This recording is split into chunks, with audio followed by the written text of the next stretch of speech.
Olá, olá, bom dia pessoal, tudo bem com vocês? Hoje, segunda-feira, 7 de novembro, estamos aqui de novo com a nossa aula, bem-vindos ao canal Educação. Nossa aula de arte hoje vai tratar de questões relacionadas à função do artista e da arte, né? Para a gente entender quais são essas conexões entre artista e arte e como é que os dois fazem comunicação com quem os observa, ok? Então vamos lá começar a nossa aula. A função da arte e do artista, de acordo com o nosso roteiro aqui. Deixa eu pegar logo aqui o meu giz vermelho. O objetivo é conhecer as várias funções da arte e seus produtores. No finalzinho a gente vai fazer um exercício, né, de construção de argumento reflexivo. Vamos lá. O papel da arte dos artistas na cultura. Quando a gente fala em cultura, é interessante que a gente destaque que para cada situação, para cada comunidade, para cada grupo humano específico no planeta, existe uma noção de cultura. Aliás, uma noção não, uma expressão de cultura diferente. E cultura é um conjunto de tudo que o ser humano produz, né, e passa de geração a geração, em termos de conhecimento, de arte e por aí vai. E cada grupo humano tem uma expressão diferente de cultura, certo? Mas, dentro das culturas, a arte e os artistas têm aí o seu papel, ok? E isso desde sempre. Aqui a gente tem na fotografia a Pedra do Ingá, na Paraíba, né, que traz marcações pré-históricas chamadas de gravuras rupestres, certo? Que indica que a gente cria cultura, que a gente constrói cultura desde que nos entendemos, certo? Como seres humanos, desde que nos entendemos como espécie. E isso tudo busca, né, tem um objetivo de comunicar e deixar história, né, deixar o rastro, né, da passagem dessas culturas pela história. Análise aqui mais técnica aprofundada. A palavra arte vem do latim e está pelo menos em latim, em inglês, em francês. Essa palavra ela fica ali no masculino, certo? No português é que ela veio para o feminino. Vem do latim ars, significa técnica e ou habilidade. Por conta dessa significação, lá mesmo na Europa, na Grécia e em Roma, né, onde a língua latina despontou, a arte era considerada um trabalho menor, não era considerado um trabalho intelectual, criativo, como é hoje em dia, né, super valorizado, bem valorizado. Como era uma questão de técnica e habilidade, era considerado apenas um trabalho, como qualquer outro, que exigia uma técnica e uma habilidade, mas não passava disso. A arte é entendida como a atividade humana ligada a manifestações de ordem estética, aquilo que a gente classifica como beleza e feiura, certo? O belo e o feio estão dentro dessa ordem estética, ou comunicativa, realizada por meio de percepção, emoção e ideias. Por muito tempo, principalmente nas épocas do Egito Antigo, da Grécia Antiga e de Roma, a percepção e as ideias eram mais presentes nessas expressões artísticas. Não tinha emoção, professor, nesse tempo? Eles não expressavam emoção? Expressavam sim, só que elas não eram tão importantes nesse processo, ok? Essa coisa da emoção, do subjetivo, não é? Da visão humana sobre esses sentimentos e a expressão deles apareceu com mais força no final do século XIX e início do século XX, com aquelas escolas artísticas modernistas que a gente vai chamar de vanguarda. Surrealismo, o expressionismo, principalmente o expressionismo, certo? O dadaísmo e os outros ismos que apareceram.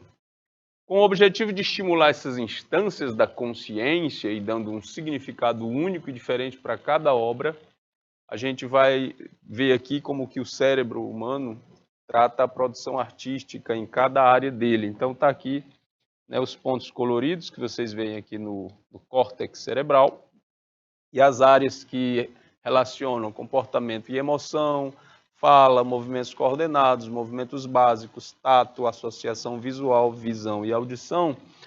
Todo esse conjunto vai ser usado para produção, aliás, criação, produção, interpretação e fruição artística. Então, tudo isso aí na cabeça da gente, e do artista também, não é?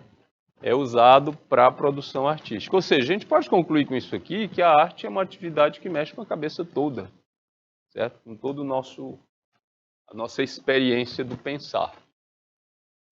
Sendo assim, a arte utiliza uma grande variedade de meios imateriais, como a pintura, está aqui ela sempre, né? Toda vez que a gente vai falar de pintura, a gente fala dela. A Gioconda, que a gente conhece aqui como Mona Lisa. A escrita, a própria escrita, pessoal, que é uma coisa, uma convenção criada para haver comunicação, certo? Não verbal, ela nasceu dessa atividade artística, né, de grafar. Muitos alunos meus dizem assim, professor, eu não sei desenhar direito, é porque eu não tenho dom, é porque eu não tenho habilidade, é porque eu... Calma, todo mundo aprende a desenhar, a pintar, porque é uma habilidade adquirida. Você aprendeu a escrever? Aprendeu. Eu já dizia uma professora minha da faculdade, Poliana Jericó, professora doutora, se você aprendeu a escrever, você aprende a desenhar, porque basicamente é a mesma coisa. Certo? Desenvolvimento de uma habilidade. A música, a dança, a fotografia, a escultura e assim por diante. Esses processos todos fazem parte dessa variedade, nessa grande variedade de expressividade que a arte vai ter. Ah, professor, beleza. Se eu aprendi a escrever, eu posso aprender a desenhar. Mas isso vai me garantir uma projeção tal qual tiveram os grandes artistas? Aí a gente já não pode garantir, porque depende de muita coisa, inclusive de habilidade nata, certo? Aquela coisa que você já nasceu com aquela habilidade, ou com facilidade de adquirir tais habilidades. Então, não é tão simples assim. Mas as técnicas são de fácil aprendizado. É a questão do exercício. Alguns estudiosos acreditam que lá no início da civilização, né, a arte teria principalmente funções mágicas e rituais. Eu já falei aqui várias vezes, quando a gente trata do assunto pré-história, arte na pré-história, eu sempre destaco aqui para vocês, né, a função religiosa da arte no início, aquela ritualizada, ok? A dança, a música, a grafia, a pintura e a construção de objetos artísticos, como as máscaras rituais africanas, certo? Tinham caráter ritualístico. Era uma tentativa de traçar uma comunicação entre os seres humanos e aquilo que eles consideravam como deuses, certo? Deificavam a natureza e os seus fenômenos. O trovão, a chuva, os terremotos, os vulcões, né? O frio, o calor, a passagem das estações, tudo isso para, de certa forma, se conectar com isso, com esses processos e compreendê-los melhor, eles criaram essa comunicação, né? Nós, seres humanos, criamos essa comunicação através da arte. Depois, com o passar do tempo, ok? Essas atividades elas foram se reestruturando e encontrando outras formas de expressividade fora da religião, né? Ao longo dos séculos e das diferentes culturas, porém, tanto o conceito como a função vão mudar de maneira importante, adquirindo aspectos estéticos, puramente estéticos, ou seja, puramente em busca da questão da representação do que é o belo, sociais, critérios sociais de ajuntamento, né, de ideias. Continuaram alguns com aspectos religiosos, outros tão somente ornamentais, certo? E muitos outros que apareceram depois. Mas, porém, todavia, desde a origem da humanidade, né, as pessoas desenvolvem sua criatividade. Tem muita coisa que aparece, que existe já, né, a gente se pergunta, mas quem foi que teve essa ideia? Sabe uma ideia interessante que eu acho bastante interessante mesmo? É o clipe de papel. É um pedaço de arame torcido, né, dobrado de forma que dê para prender 2 ou mais folhas de papel e que, apesar de toda a tecnologia, ainda hoje é usado. Então, essas pequenas ideias faz a gente parar para pensar.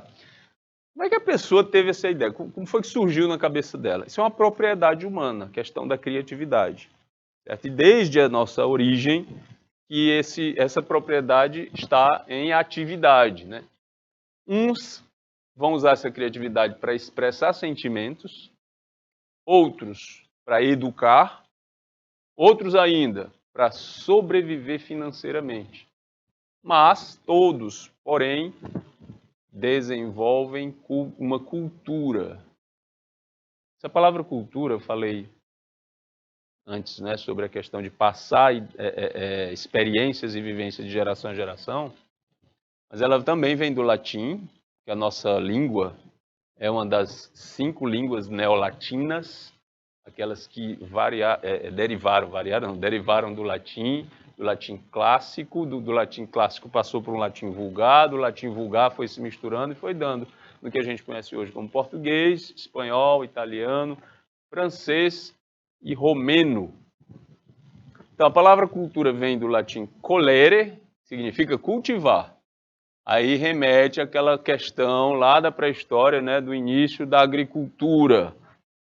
Foi em torno das culturas, né, do cultivar algumas plantas, algumas sementes, que nasceu a ideia de civilização. Inclusive estão aí, historicamente, tentando reestruturar o início, né, de importância do marco da história da humanidade, e sempre se fala da questão do domínio do fogo, mas já está em discussão essa história de considerar o início, né, do cultivar, o início da agricultura. Bom, hoje, de uma forma mais ampla, né, significa o que essa palavra cultura? É o conjunto de conhecimentos e costumes de um povo ou comunidade. Então, se é um conjunto, tem muita coisa, e tem a ver com as experiências que criam os conhecimentos, certo? Os costumes, aquilo que aquela comunidade tem como hábito, né, de se comportar, de fazer, de produzir, certo? E de cada povo, de cada comunidade. Então isso leva-nos a pensar que a cultura vai ser diferente, não muitas vezes não muito diferente, porque são todos seres humanos, mas ela vai variar, né, de uma comunidade para outra.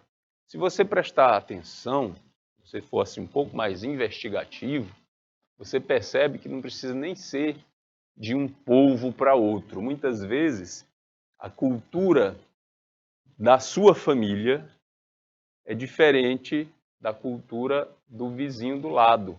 Tem coisas que só a sua família tem costume de fazer, de dizer, certo? De se comportar. E já na casa do lado já tem uma coisa diferente, um comportamento diferente. Em pequenas situações, né? Palavras que se usa lá e não se usa na sua casa, jeito de preparar a alimentação na sua casa que do outro lado é diferente, ok? Então, muitas vezes, não precisa nem ir muito longe, essa diferença já aparece ali à sua volta. Adiante. A cultura não significa apenas ter conhecimento acadêmico. Olha lá, isso aqui também é uma questão, né, a se discutir. Muita gente fala assim, porque fulano é muito culto, ele é estudado, ele tem curso superior, ele tem pós-graduação, ele tem etc, etc, etc. Fulano cursou até O ensino médio passou e foi embora nos estudos dele, terminou os estudos. Na verdade, a gente nunca termina, né? Mas assim, existe essa ideia de que para ter cultura, você precisa acumular conhecimento acadêmico. Isso não está certo. Todo tipo de expressão humana com finalidade social é cultura, ok? E dentro da arte, porém, observa-se vários aspectos como continentes, países, cidades e estados com diferenças peculiares em cada contexto social. O que é isso aqui? É o que eu falei sobre a questão da casa, né, das comunidades, só que num nível mais, né, planetário. Se nós temos uma cultura no Brasil peculiar a todo o país, é claro que nos Estados Unidos, na Europa, na Rússia, isso vai ser mais diferente, né?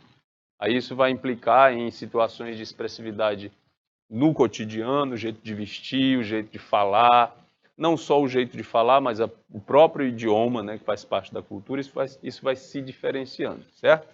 E isso é facilmente observável. A gente sabe que existe a diferença comportamental e linguística, né, no planeta todo. Algumas línguas são parecidas. A gente mora aqui no Brasil e fala a língua oficial imposta pelo colonizador, que é o português. Embora a gente saiba que existem mais de 200 línguas diferentes no país. A oficial é o português.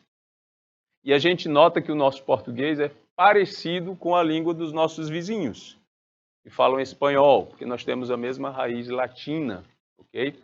E por aí vai, a gente vai notando diferença em outras línguas e a gente percebe que realmente existe essa diferença no contexto social cultural planetário. As sociedades são diferentes? São.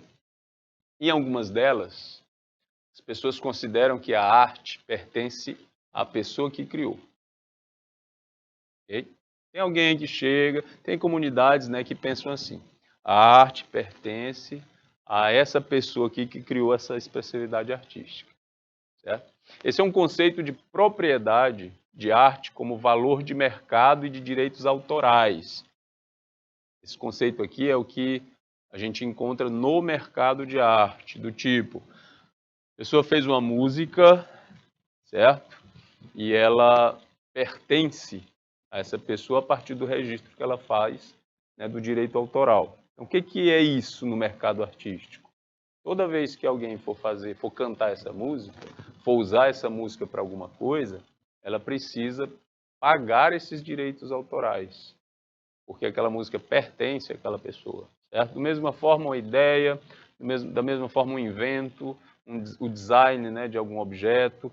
Isso no mercado de arte é conhecido como conceito de propriedade.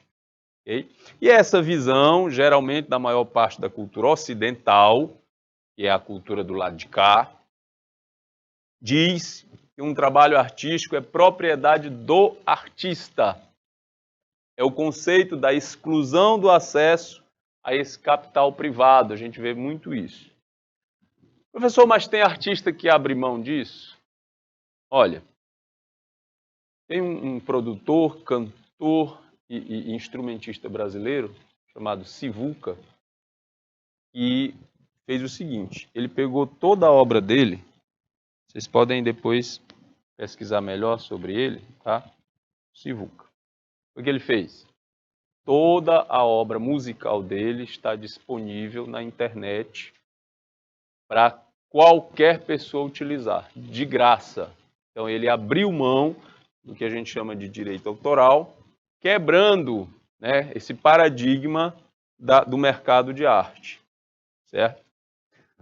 É um exemplo, tá ok? Aqui na figura a gente tem, lembrando a figura do mestre Vitalino. O mestre Vitalino foi um artesão, né, da região de Pernambuco, que começou fazendo as suas peças para vender numa feira, e aí ele atingiu um nível de representatividade da sua região tão grande, certo? E a arte dele passou a ser representativa de todo o estado de Pernambuco. Não estou dizendo que é a única que representa, mas ele tipo que criou uma cara certo? Uma das caras para aquela região. No mercado artístico, seria interessante, dentro da questão do mercado de arte, que ele recebesse, né, esses proventos por conta das peças que ele criava. Só que isso também é outro exemplo de que a arte pode ser mais comunitária, né, do que mercadológica. O mestre Vitalino tem suas obras, como é que eu vou dizer, recriadas até hoje sem nenhum problema com essa questão do direito autoral. Beleza? Então vamos continuar aqui. A outra maneira de se pensar sobre talento é atribuir-lhe a característica de dom individual do artista, aquilo que eu estava falando lá no início.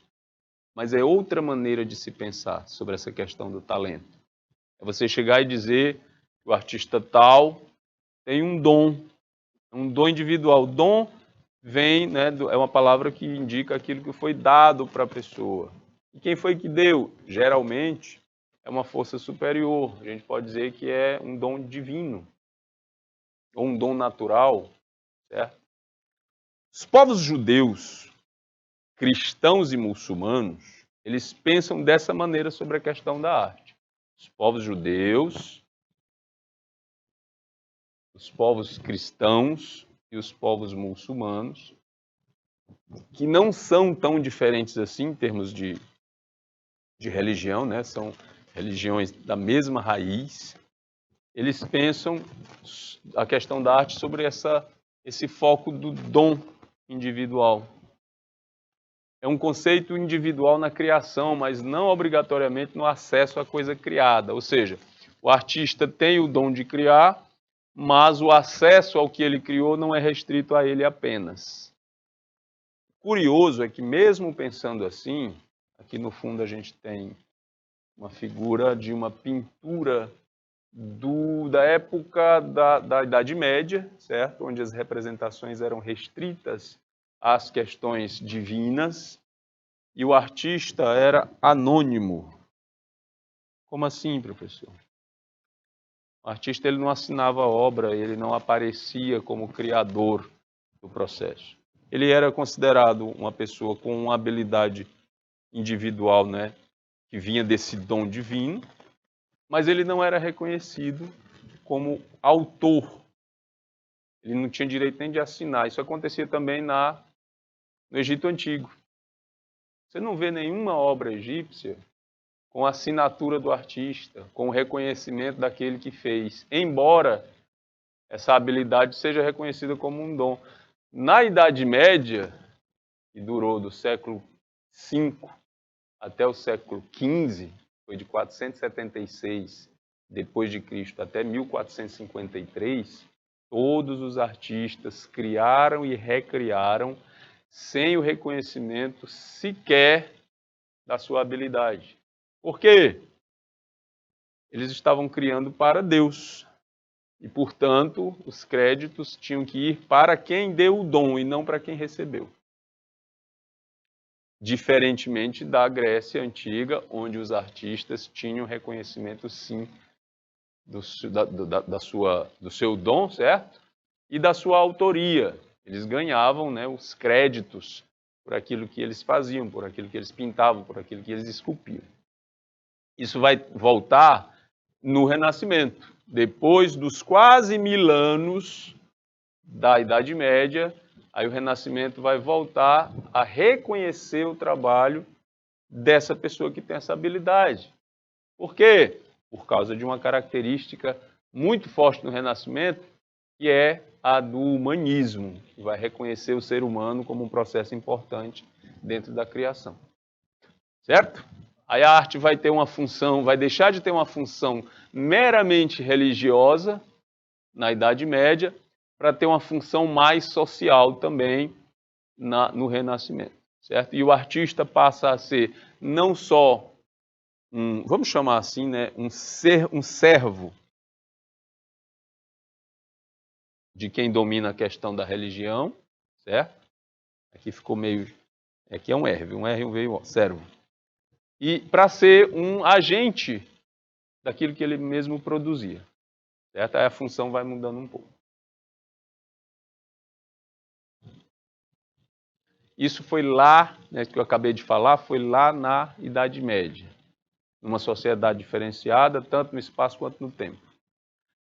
Outras sociedades pensam que o trabalho artístico pertence à comunidade. E é aí, muitas vezes, que mora aquela ideia de artesanato. Certo? Então, o pensamento é levado de acordo com a convicção de que a comunidade deu ao artista a inspiração para o seu trabalho. Isso aí vai fazer parte muito da visão de arte produzida nas comunidades africanas, indianas, boa parte da Indonésia, certo? Na Ásia. Já na Europa, e sendo trazido para cá por esses europeus, essa ideia é mais individualizada, que o artista ele tem, né, na concepção do seu objeto artístico, a coisa fechada nele mesmo, como a gente viu ali por conta da influência do cristianismo, né, do judaísmo e do islã. Mas algumas coisas também ficaram a nível de outros pensamentos. Então, a gente vai ter também no Brasil essa ideia de arte como trabalho comunitário, certo? Então, nessa visão, a sociedade é um coletivo que produz a arte por intermédio do artista. A sociedade inteira é um coletivo que produz a arte por intermédio do artista. Por que eles pensam assim? Porque eles vão ter com eles a ideia de que a comunidade é que cria inspiração para o artista fazer o seu trabalho. Aí isso vai morar muitas vezes na questão da expressividade que a gente chama de artesanato folclórico. Okay? Por quê? Porque a palavra folclore, aquela história toda que todo mundo sabe, né, que vem do alemão, folk, povo, lore, estudo, expressividade, o folclore, o estudo de um povo, de um povo específico. As pessoas vão tender a trazer esse folclore para um tipo de arte menor, por causa daquela questão da imposição mesmo do colonizador, né? E tratar isso como artesanato. Mas tudo é arte. Então, eles vão fazer isso, né? A sociedade é um coletivo que produz arte por intermédio do artista, apesar de não possuir a propriedade da arte, é visto como importância para a sua concepção. E aí a gente traz como exemplo essas expressividades mais folclóricas, certo? Mais artesanais. A gente chama de artesanal. Qual a diferença, professor, de artesanal para artístico? Deixa eu limpar um pouquinho aqui o espaço para a gente entrar nessa explicação mais aprofundada. A diferença de artesanal para artístico, basicamente, em termos de criação, de inspiração, de criatividade, de trabalho do cérebro humano para criar, certo? Não tem diferença nenhuma. Tudo pode ser chamado de arte, ok? Mas uma questão cultural europeia e de muitos outros lugares também diz que a arte está ligada, passou muito tempo a estar ligada à representação do divino, certo? Porque a arte ficou há muito tempo ligada a uma questão religiosa, certo? Aí, para representar o divino, os materiais deveriam ser especiais, deveriam ser nobres. Aí essas artes feitas com técnicas mais apuradas, eles vão chamar de técnica apurada o trabalho dos artistas gregos clássicos, com materiais como ouro, prata, bronze, pedras preciosas, certo? Tudo de boa qualidade vai ser chamado de obra de arte. Por exemplo, os quadros pintados no Renascimento, as telas, certo?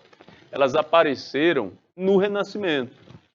Antes disso, se pintava muita pintura mural e objetos, certo? Não existia exatamente essa coisa da pintura em tela. Ela foi aparecer no Renascimento, com a criação da própria tela de pintura e com a criação de uma tinta específica que é usada até hoje e que é diretamente relacionada a essa expressão artística da pintura, que é a tinta a óleo, uma tinta feita à base de óleo de linhaça com pigmentos minerais e tem a característica de ser brilhante, mais duradoura, demora mais para secar, o que garante ao artista que ele possa, durante o processo de pintura, fazer modificações, certo? E na hora de... E quando ela termina, quando ela seca, ela guarda um aspecto brilhante, né? E mais duradouro. As cores ficam mais vivas do que aquela tinta antigamente usada à base de ovo, né? Chamada têmpera, que só servia mais para se pintar em parede e objetos. Aí a tinta óleo cai dentro desse grupo, né, de materiais especiais e muitas vezes um quadro pintado com tinta óleo é considerado uma obra de arte, certo? E um quadro pintado com tinta guache vai estar ali dentro da linguagem do artesanato. Então é basicamente essa questão do material. Aqui nessa figura, onde a gente tem aí a expressividade lá em Pernambuco, né, do maracatu, eles vão usar o quê?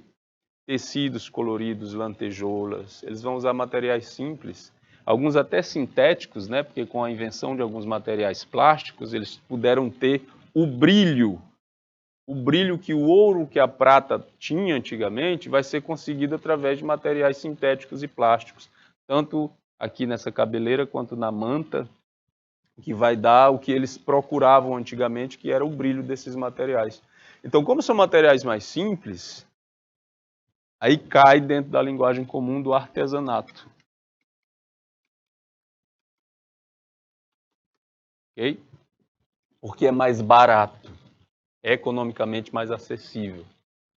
Mas eu volto a dizer, no frigir dos ovos, ou seja, no início da coisa toda, quando se fala de criação, quando se fala de inspiração, quando se fala da ideia original, certo? De criar um objeto, independente do material que ele possa ter, tudo faz parte do processo artístico. Tudo é arte. Porque passa pelos mesmos... Pelo mesmo protocolo, vamos dizer assim, não é? Da questão do pensamento humano em relação ao que está sendo criado, a inspiração, a ideia e tudo mais. Certo? Historicamente, é chamado de arte aquilo que está aqui dentro dessas propostas de materiais nobres, né? de ideias supervalorizadas acerca dessa questão aqui colonizadora. Então vamos lá. Falei que a arte pode ser, e o artista, né, tem ideias... algumas comunidades têm a ideia de que o artista e a arte pertencem a ele mesmo, e outras que pertencem à comunidade, como foi falado aqui. Então, adiante, a gente tem o quê? Bom, portanto, a arte pode definir o artista, e o artista pode definir a arte. Mas o que não existe, e que é importante destacar aqui, né, relevante aqui, é arte sem espectador. Aí isso não vai existir. Você pode ter a criação artística mais maravilhosa do mundo, mas se ela não puder ser fruída, se não houver um espectador, se não houver uma pessoa que tenha uma linguagem, que tenha uma comunicação estética com esse objeto, certo? Para poder fruir essa comunicação estética que a gente chama de fruição. Se não houver, então não existe. A arte passa a... Apesar dela estar lá, ela passa a não existir. Exemplo. Povos muito antigos da América, ou até mesmo as pinturas rupestres, elas passaram, muitas delas passaram, essas que foram descobertas, passaram muito tempo escondidas. Então a gente pode dizer que naquele tempo, enquanto elas estiveram escondidas, enquanto ninguém sabia que elas existiam, certo? Apesar delas estarem lá, como obras artísticas, elas não poderiam ser chamadas de arte, ninguém sabia onde que elas estavam, nem que elas existiam. Então precisa de um público, precisa de um espectador, precisa de outro grupo humano, diferente daquele que produziu, que vá lá e mantenha esse diálogo estético. Nem que seja para dizer que está feio. que a gente tem a mania de achar que porque a arte tem que ser bonito. É a questão, né, do belo na arte. Mas não, beleza, feiura, arte, tudo está dentro da linguagem estética. Certo? O feio também, o que a gente considera como feio, porque essas noções ainda vão variar de comunidade para comunidade. Aquela história do quem ama o feio, bonito lhe parece, nunca foi tão verdadeira, principalmente quando a gente fala de arte e de comunidades com ideias artísticas diferentes. Essa história que a gente tem aqui no nosso país de sobre o que é belo e sobre o que é feio, também é herança que veio junto com o colonizador, que já havia sido colonizado pela ideia grega clássica de beleza, que está entre essa ideia grega clássica de beleza, como é que ela era fruída? É simples. Caneta preta. Tudo que era simétrico, harmônico e equilibrado em termo estético, em termos de imagem. Para o grego antigo, era considerado belo, bonito de se ver. Tinha que ter simetria, harmonia e equilíbrio. A gente aprendeu isso através dos séculos. Então, uma coisa bonita é uma coisa simétrica, harmônica e equilibrada. Se não for simétrico, já fica ali fora dessa linha da beleza.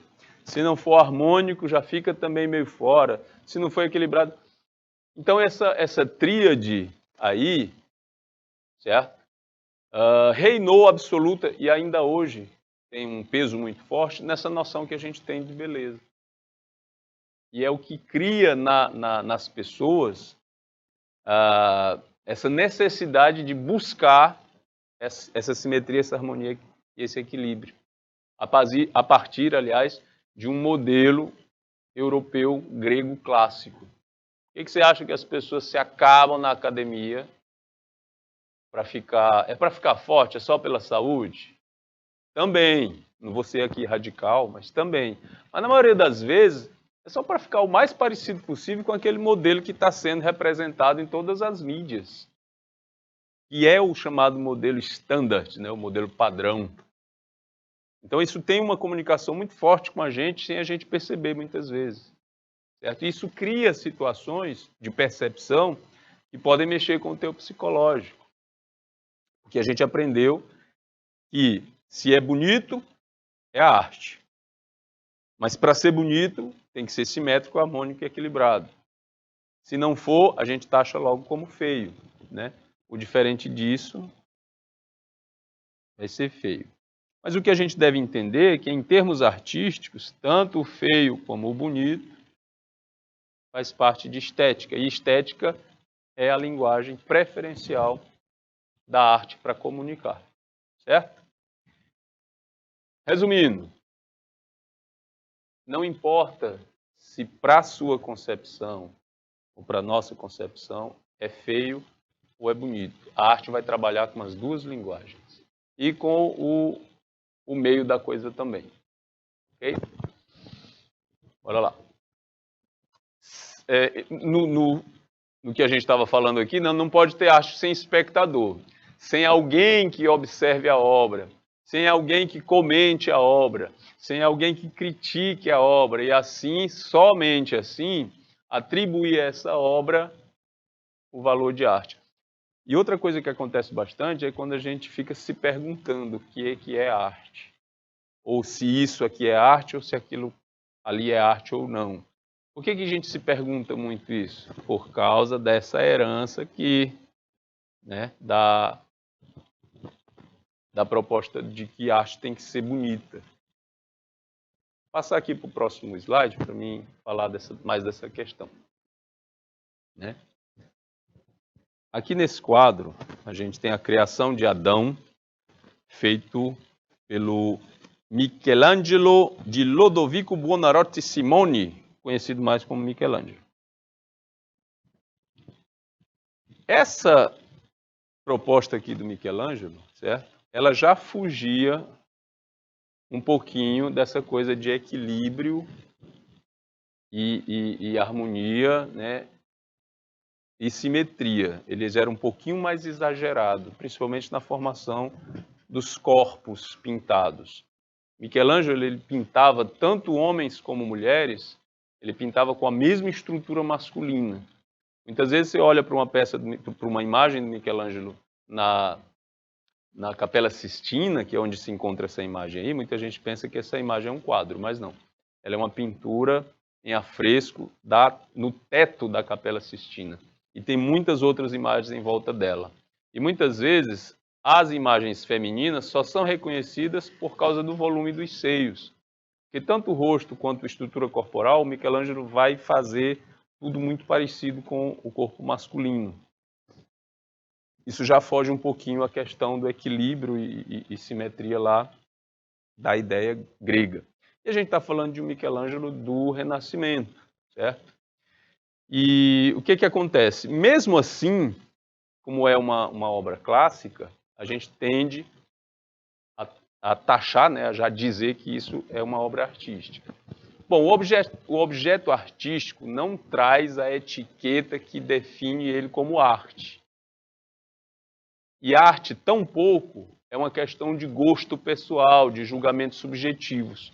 Por isso que essa coisa de ficar perguntando se tal coisa é arte é um exercício de inutilidade absoluta.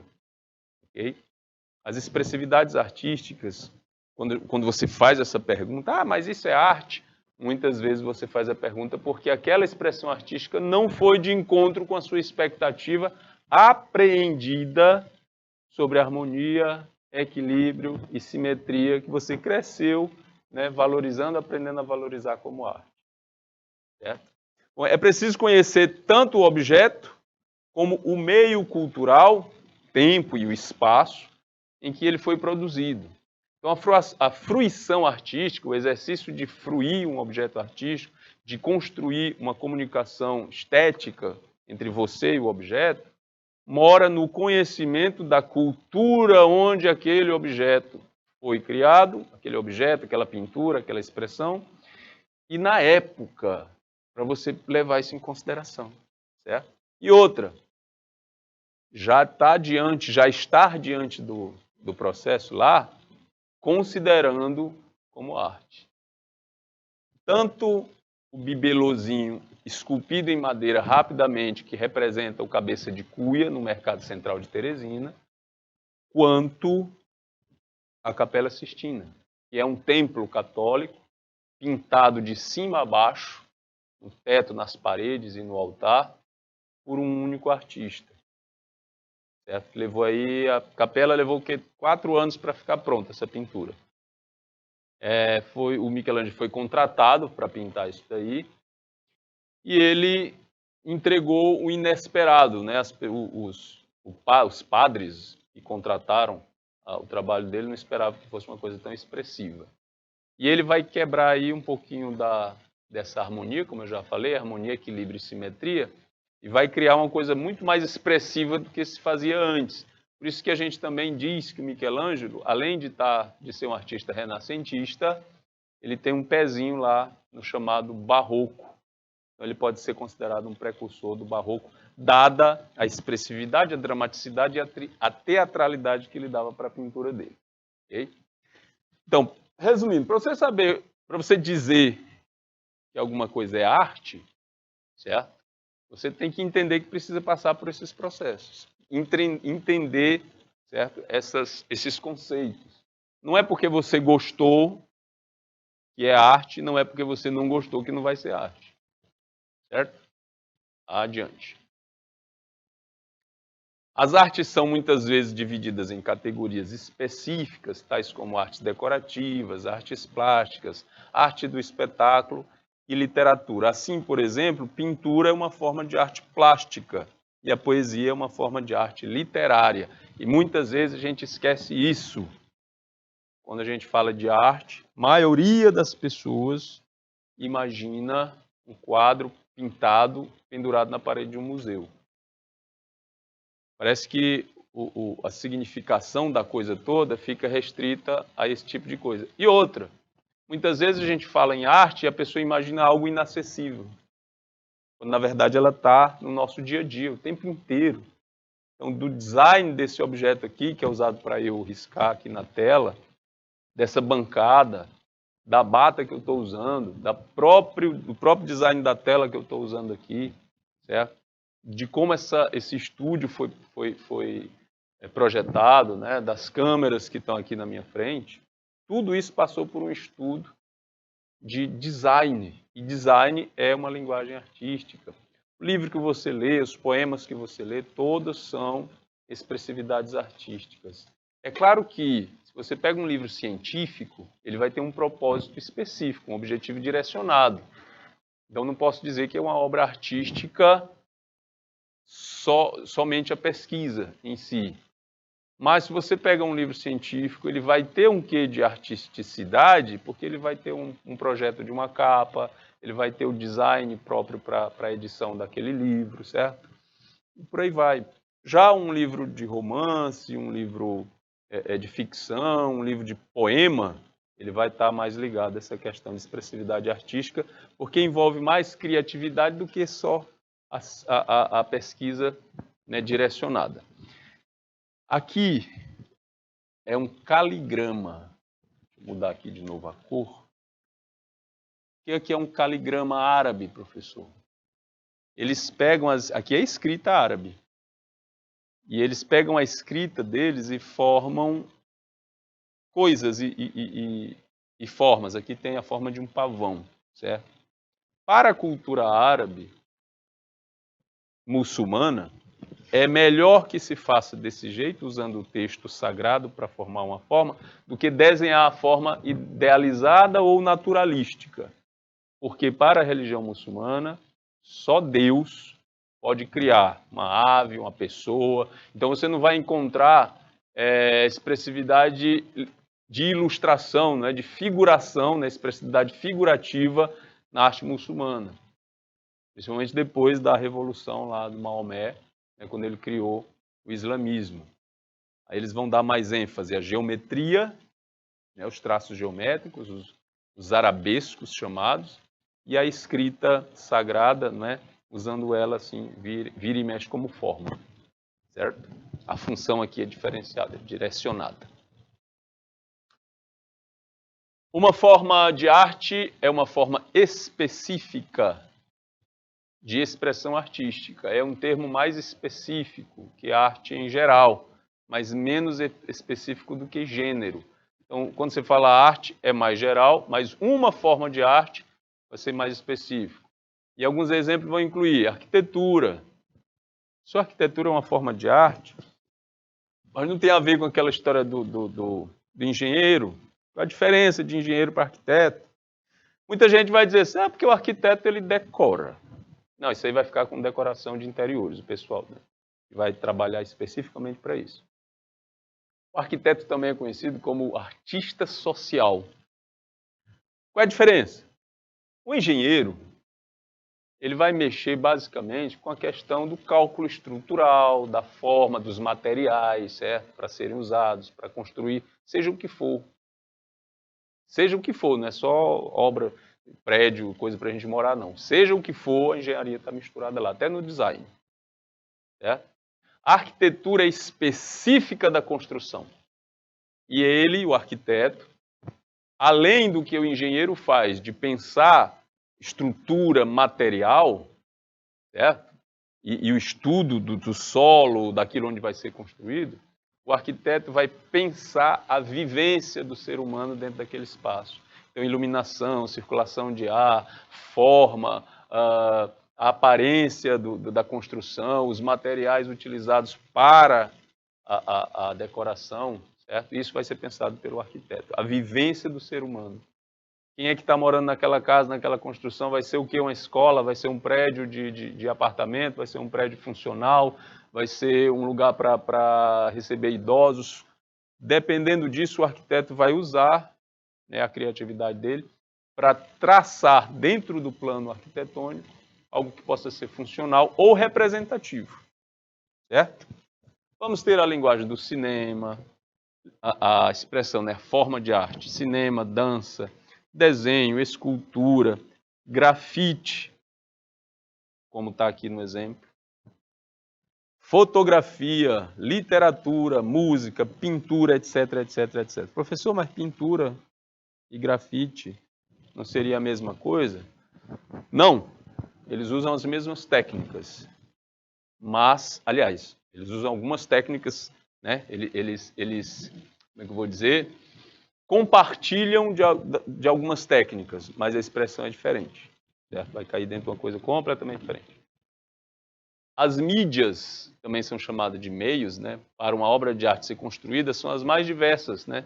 Precisa de material propício para ela ser realizada pelo artista. Assim, por exemplo, pedra e bronze são duas mídias capazes de construir uma obra de arte, como no caso uma escultura. A música e a poesia usam o som, a pintura usa tintas e suportes, como a tela e a madeira, por exemplo. Então é o material, é o suporte necessário para realizar aquela expressividade artística que a gente vai chamar de mídia.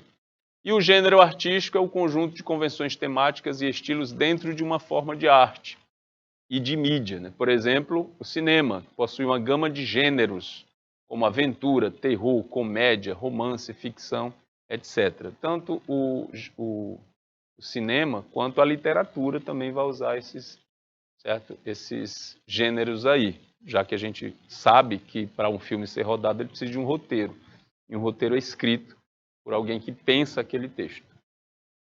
Na pintura vão se incluir a paisagem, o retrato, o cotidiano, e aí varia, ou como dizia o nosso personagem dos Trapalhões, o Didi Mocó, aí varia, né? Por conta da interpretação que o artista vai fazer e da escolha que ele vai fazer dessa linguagem aí na pintura. Tem artista que só pinta paisagem, outros são especialistas em retrato.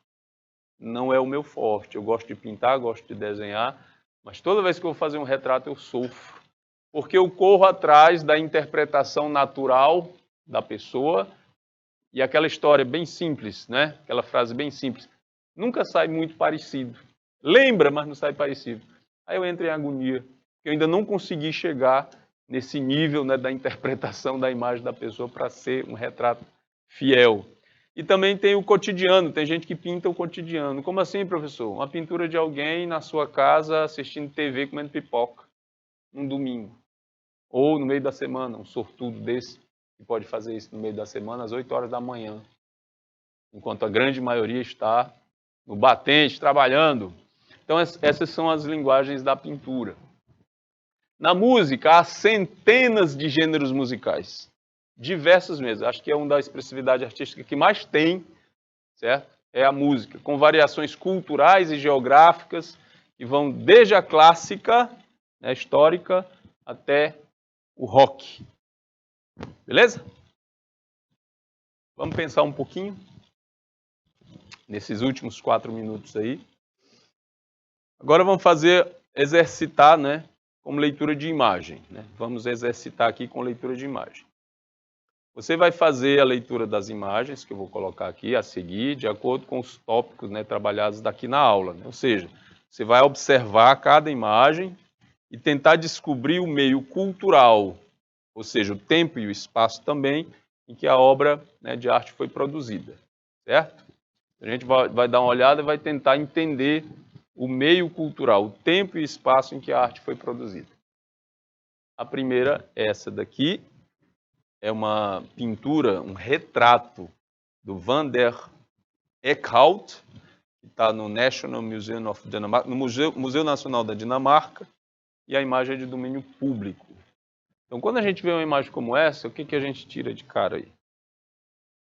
Tempo e espaço. Você olha e diz assim, professor, deve ter sido na época da colonização, né, do Brasil, porque a gente vê que é um indígena, né, com características próprias dos indígenas brasileiros daquela época, certo? Então, culturalmente, é o quê? É a leitura de um artista estrangeiro, o Albert van der Eekhout, sobre o gentio brasileiro do início, né, da colonização do nosso país. A próxima, bom, precisa de muita coisa, a gente vê isso desde criança, né, em história. Aí você vai dizer a pintura egípcia. Aí o que a gente sabe sobre o Egito? Eles tinham uma única maneira de pintar. Todos eles, os artistas, durante os 3.000 anos, ou mais de 3.000 anos da história egípcia, sempre usaram a mesma forma de pintar por conta de uma questão cultural e religiosa. Mas a gente olha e já bate o olho e já fala, né? Egito antigo. E aqui é uma fotografia. Fala bastante sobre uma sociedade que começou, né, dentro de um processo de industrialização na Europa. A gente vê pessoas aí trabalhando, tem até crianças. É uma fotografia em preto e branco, então isso quer dizer que foi no início do processo de uso da fotografia sob o olhar que ela colocava na sociedade. Ok? Então eu posso dizer que isso é final do século XIX, início do século XX. É muito provável, por causa do jeito que as pessoas estão vestidas, seja na Europa, onde a fotografia se estabeleceu, né, com mais força no início, e que trata de uma sociedade de trabalhadores, certo? A exploração do trabalho das pessoas no início do século XX, e aí traz todo um enfoque histórico. A gente vê aqui, ó, tem até criancinha no meio, ajudando aí no processo de trabalho. Ok? Então o exercício era esse. Você olhar e aprender a fazer uma leitura direta de uma imagem e o seu significado em relação ao tempo e espaço cultural. Beleza? Bom, gente, então obrigado. Nossa aula acaba aqui. Uma ótima semana para todo mundo. Agradeço a atenção de vocês e até a próxima. Tchau!